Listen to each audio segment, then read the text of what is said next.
তোমার থেকে একটু ছোট বলো তিজুতি, তোমার থেকে একটু বড় বলো মিটি, আর যে একেবারে বড় সে হলো ইয়েতি। পাহাড় চূড়ায় আতঙ্ক গল্পে কাকাবাবু যেবার খোড়া পা নিয়ে হিমালয়ে যাবেন বলে ঠিক করলেন, তখন সন্ত কিন্তু বিশ্বাস করতে পারেননি। শেষমেশ তারা হিমালয়ে গেলেন ঠিকই, কিন্তু সন্ত তখনও ঘুণাক্ষরেও জানত না কাকাবাবু আসলে কি করতে হিমালয়ে এসেছেন। পরে কাকাবাবুর কাছে একটি বিশাল আকারের দাঁত এবং শেরপাদের কাছে ইয়েতির গল্প শুনে সন্ত বুঝে গেল কাকাবাবু এবার নিশ্চিত একটা ইয়েতি ধরে বিশ্ববাসীকে তাক লাগিয়ে দেবেন। সুনীল গঙ্গোপাধ্যায়ের কাকাবাবু সিরিজের পাহাড় চূড়ায় আতঙ্ক যারা পড়েছেন তারা নিশ্চয়ই জানেন শেষ পর্যন্ত কাকাবাবু হিমালয়ে ইয়েতি খুঁজে পেয়েছিলেন কি পাননি।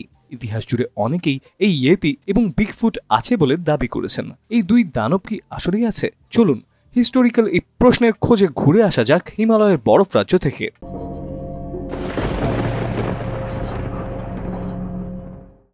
1921 সালে হেনরি নিউম্যান নামক এক সাংবাদিক এভারেস্ট অভিযান শেষ করে ফেরা একদল ব্রিটিশ অভিযাত্রীর সাক্ষাৎকার নেন। তারা বরফের গায়ে বিশাল আকারের পায়ের ছাপ দেখার বর্ণনা দেন। জানান তাদের গাইড বলেছে এটি মেতোহ কাংমির পায়ের ছাপ, যার ইংরেজি করলে দাঁড়ায় মেন বিয়ার স্নোম্যান। তবে নিউম্যান মেতোহ এর অর্থ ধরতে ভুল করেন। তিনি ভাবেন এটির মানে অপরিষ্কার। তার মনে হলো এর চেয়ে অ্যাবোমিনেবল স্নোম্যান বা খারাপ তুষার মানব নামটি বেশি জুৎসই হবে। এতেই পরিচিতি পেয়ে গেল অ্যাবোমিনেবল স্নোম্যান নামটি। কিন্তু শেষ পর্যন্ত অবশ্য টিকে যায় নেপালিদের ডাকা নাম ইয়েতি, যার অর্থ বড় খাদক। এখন পুরো পৃথিবীর মানুষজনই ইয়েতি নামেই চেনে এদেরকে। কিন্তু ইয়েতি কি সত্যি আছে? সালটা 1951। এভারেস্টের চূড়ায় পৌঁছানোর একটি বিকল্প পথের খোঁজ করেছিলেন এরিক শিপটন ও তার দলবল। ওই সময় আনএক্সপেক্টেডলি অদ্ভুত একটি পায়ের ছাপের সামনে চলে আসে তারা। টুপটাপ ছবি তুলে নেন শিপটন। সেই ছবিটি থেকেই শুরু। ইয়েতির কথা জানতে শুরু করে বিশ্ববাসী। সবচেয়ে বিখ্যাত ও অভিজ্ঞ হিমালয় অভিযাত্রীদের একজন ছিলেন এরিক শিপটন। তিনি ছবিটি তুলেছিলেন এভারেস্টের পশ্চিমের মেনলাং নামক অঞ্চলে। জায়গাটি সমুদ্রপৃষ্ঠ থেকে প্রায় 20,000 ফুট উপরে।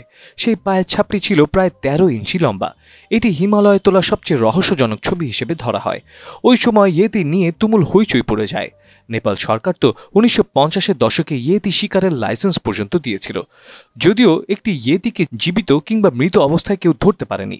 তবে শিপটন এই ছবিটি তোলার আগে ইয়েতির পায়ের ছাপ এমনকি জন্তুটাকে দেখার দাবি এসেছে হিমালয় অভিযাত্রী এবং শেরপাদের কাছ থেকে। পশ্চিমা বিশ্বেও এর খবর একটু একটু করে ছড়িয়ে পড়ছিল। ইউরোপিয়ানদের মধ্যে হিমালয়ের গভীরে এই ধরনের কিছু একটা থাকতে পারে বলে প্রথম ধারণা দেন ব্রিটিশ অভিযাত্রী চার্লস হাওয়ার্ড বারি। 1921 সালের হিমালয় অভিযানে লাকপালা পাসের কাছে ইয়েতির পায়ের ছাপ দেখার কথা বলেন তিনি।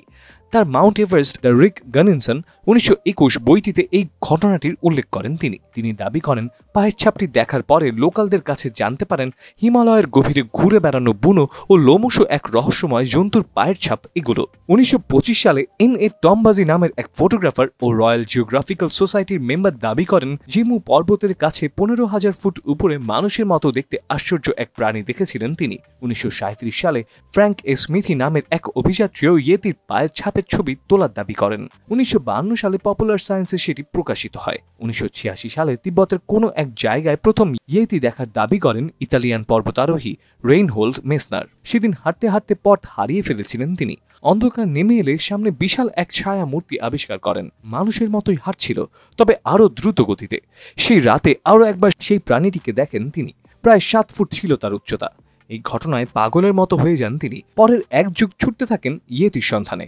আরও বেশ কয়েকবার দেখতে পান লাসা ও কারাকোরামে, কিন্তু শেষমেশ বুঝতে পারেন ওগুলো আসলে ছিল মাউন্টেন বিয়ার অর্থাৎ পার্বত্য ভাল্লুক। আর্নেস্ট স্ক্যাফের নামক এক জার্মান অভিযাত্রীও 1939 সালে জার্মান গভর্নমেন্টের সহায়তায় একটি গোপন মিশনে যান।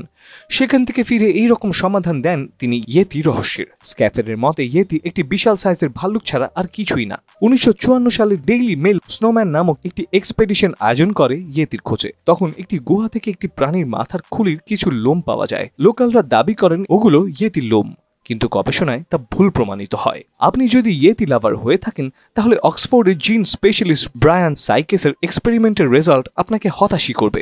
2013 সালে ইয়েতি ভক্তদেরকে একটি চ্যালেঞ্জ ছুড়ে দেন তিনি। ইয়েতির চুল দাঁত সহ শরীরের অন্য কোনো অংশ হাজির করার চ্যালেঞ্জ। মোট 57টি নমুনা জমা পড়ে। এর মধ্যে 36টি বাছাই করা হয় ডিএনএ পরীক্ষার জন্য।